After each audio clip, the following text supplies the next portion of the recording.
所以呢，就是去美国化的时代，其实恰恰是从2009年左右已经开始了。啊，这是我的一个基本观察。在有一些学术会议上，我曾经表述为去全球化，整个世界过去持续了30年的由美国主导的世界资本主义体系，啊，由它为中心的全球化的趋势，已经出现了一个重大调整。你不能说完全的转向，但肯定是个重大调整。首先，美国自己不再愿意继续那样一个游戏，就他不愿意带我们玩了，啊，这是第一点。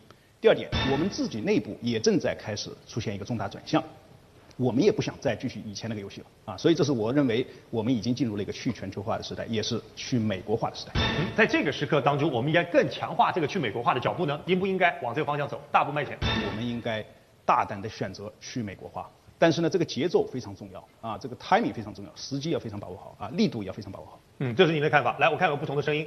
我们没有必要对中美关系那么悲观，因为中国跟美国表面看来在军事这个部分，现在是处于小的局部的对抗和冲突的这个时代，但是两个国家在政治经济上的互信比任何时候都要好。中国跟美国关系现在是越来越趋近于平衡，这个全球事务当中相互之间的依靠、相互之间的这种合作的领域，比我们想象的要广泛的多。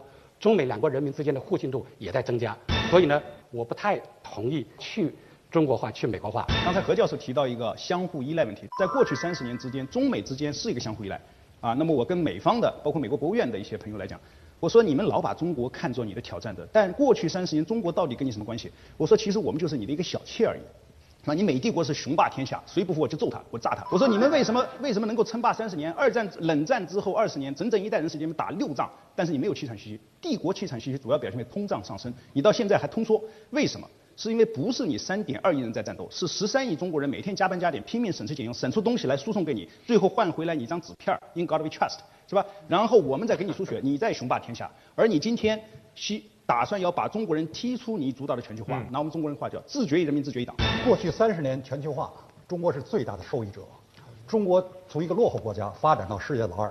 如果你说他给我一个纸片，我们这个纸片所有的国家都接受，因为美元是世界上的通用货币，用劳动力你能赚来钱吗？人凭什么卖给你东西呢？所以我们拿衬衫换他飞机。所以这位觉得也不可能所谓去掉美国化的，不可能去美国化，全球化我们受益。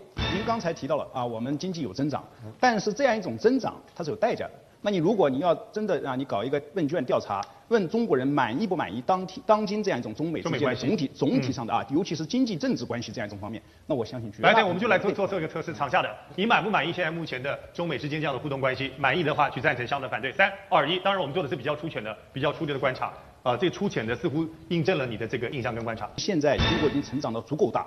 我们无法再依赖于别人的某个体系上了，所以我们必须要开始找到自己在这个全球体系中的某种定位。我们不能再拿别人作为坐标。那么未来货币我们要推人民币，语言我们要推中文，这样才能建设中国梦。在全球化这个时代，中美双方互相去对方化，现在是不可取的。刚才这个情况来讲，现在中国好像离不开美国，实际上美国也离不开中国。没有中国的这个廉价的商品，没有中国的这种投资，美国早就陷入经济混乱、社会混乱了。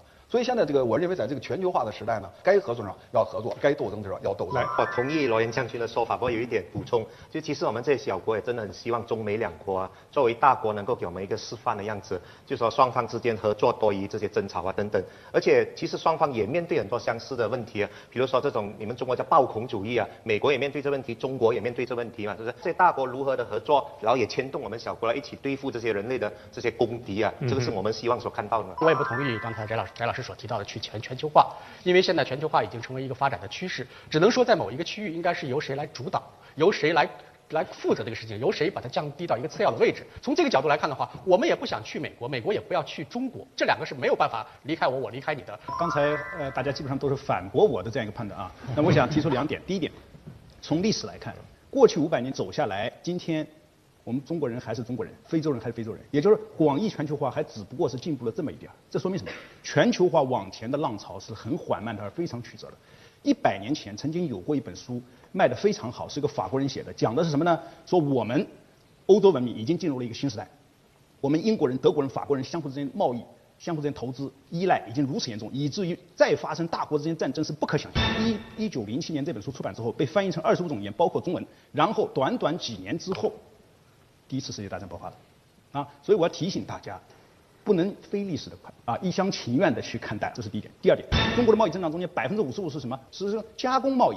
这个过程中利润谁得到了？土地3000亩地1美元白给，这是谁承担了？在这个过程中，环境污染代价谁承担了？所以为什么中国人民不满意？这是因为指标上看得非常好，但是中国人民不满意。那么这样一个前提就是整个大蛋糕将会要重新切割，这个切割过程中，在对外政策上，整个全球格局上就会产生一些变化。不管我们接不接受贸易自由化、投资便利化、区域一体化、经济全球化这个大潮，谁也挡不住。所以中国跟美国今后呢，必须要主导全球化，让全球化朝着正确的方向发展。